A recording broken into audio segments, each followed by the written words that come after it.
Bandhigan oo ahaa mid lagu soo bandhigayay buug loogu magac daray Dadka Tayada Leh Talada Ha Loo Dhiibo, oo ay si wadajir ah u soo saareen Bahweynta Baraarujinta Banaadir, oo uu guddoomiyaha u yahay Xasan Muriidi, ayaa waxaa lagu qabtay magaalada tan London.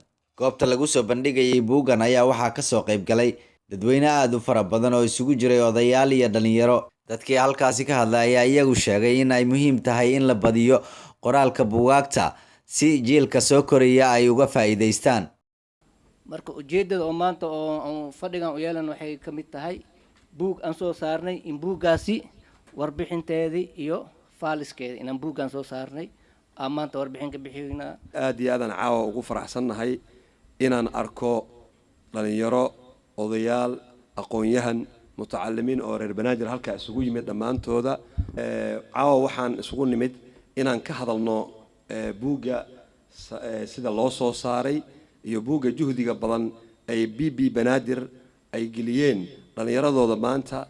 laakiinse waxaa loo baahan yahay markasta inay noqoto mid la isku daydo oo aad qortaan afka Soomaali, maxaa yeelay waxaan joognaa dhul qurbaan joognaa, luqadii Soomaali ilmihii xataa kuma hadli karaan, waa dhumeen. aabayaashiina wax maanta qoraallo ay dhaxal dhaafeen ilaa haddana lama hayo. marka waxaan rajaynaa in ummadda Soomaaliyeed meel alla meeshii joogto, ummadda Banaadirigana aan iyagana ugu digayaa inay ayagana u soo istaagaan qoraallada ay badiyaan. BB Banaadir waxay tahay dadkii u horseeday ee maanta dhalinyartii maanta soo kacday ee ku dadaashay inay maanta warkoodii iyo araahdoodii intay 5 sano ay hoggaanka UK uu ka dhisan yahay xafiiskooda iyo dadaalkooda warkii oo dhan kuma shubin qashinka, waa soo aruuriyeen. sababta aan u leeyahay waxa waa berito annaga ibn aadan aan nahay, waa gaboobi karnaa, waa dibdhacaan samayn karnaa, laakiinse wixii oo dhan waa soo aruurinay. waxaan isugu keenay wax alla wixii samayn jirnay oo dhan iyadoo qoraallo ah oo marqaatimo doonto ah. hoggaanka wixii aan soo qabanay oo dhan waxaan ka samaynay waa buuggan la magac baxday Dadka Tayada Leh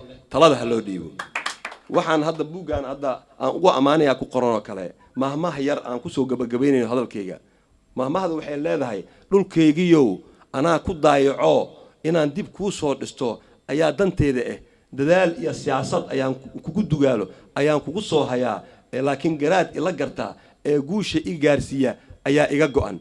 dadkayga sokeeye intay dacwadooda dawolmayso duud in loo lahaado aad dardaarno dhammaantiin.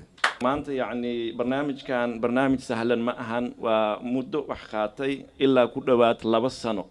يعني أنا وحنا كم بدها قدوميها بي بنادر نك الله شقيي وحيال بدن الله خوري وح شرف وين إنه إناد فرصة دان ولكن إنه هر إيهابين أسو استاجي إنا كفائدة ستان إلى أن أمد جريتان كذا وحلو قرن كرا وإنا كتكتا وح إنا خوران هدي أي وح خورن أمد داس مجري كرتو ملء أوجان كرو سو ما عليه ما أنت تبقى هاي وح كم بدها إن يعني هذا الكأيكو اسكو أوجادن وح أفكار لقى شيء wax qofku waxa laga yaabaa inuu maqlo laakiin cadaan uu hoon ahaynin ama wax aan qorneen. laakiin gudoomiyaha wuxuu waqtigiisa badan u dhumiyay inay taariikhda Soomaaliya wax laga ogaado jiilka hadda soo korayo.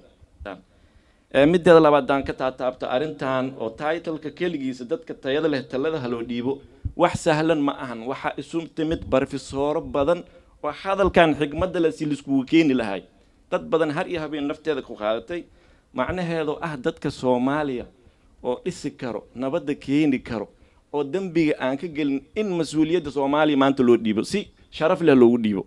kali waxa rabaa inaan sheego buuggan waa buug qiimo leh, juhdi geliyeen, qoristiisa iyo akhriskiisa isku keenidiisa jecel bay geliyeen. BB Banaadir aad iyo aad u mahadsan yihiin.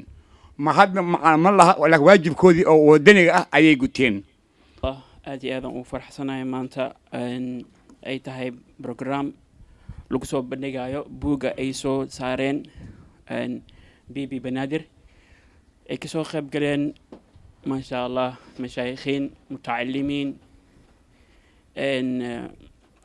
kulli ma sha Allah ila yartaba anigoo mar walbaba insha Allah aan tixgelinayno ama baraarujinayno walaalaha BB Banaadir markasaba insha Allah garabkooda aan joogno.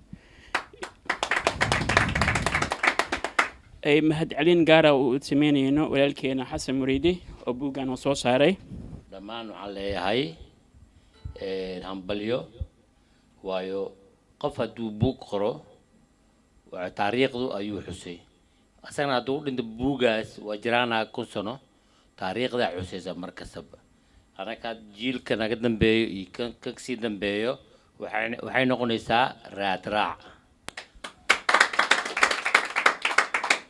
marka waxaa loo baahan yahay in lagu dhiirado oo sidii maaragtay xasan buruudi oo kale in qof walbo oo wax qori karo intuu yar yahay maskaxdiisa fresh tahay inuu xasuusto iyo odayaasha la wareysto taariikh maxaa haysaan in la isku soo aruuriyo macluumaad oo dadka kale maaragtay jiilka naga dambeeyo loo soo bandhigo waayo marxalad ayaa mar kasta loo marayaa aad iyo aad ugu faraxsannahay munaasabadan aan ka soo qayb galay dhammaantiinina waa idinku hambaleynayaa farxadda buugga oo maanta furitaankiisii aan nasiib u yeeshay London aan ka soo qayb galay nasiib wanaag waxa weeye waa isbuuc oo soo socdan xamar oo socda waa qaadaya xamar waa geenaya insha Allah ugu dambeyntii ma aha markii ugu horeysay ee la soo bandhigo buug ay qoreen dhalinyaro Soomaaliyeed Yusuf Garabay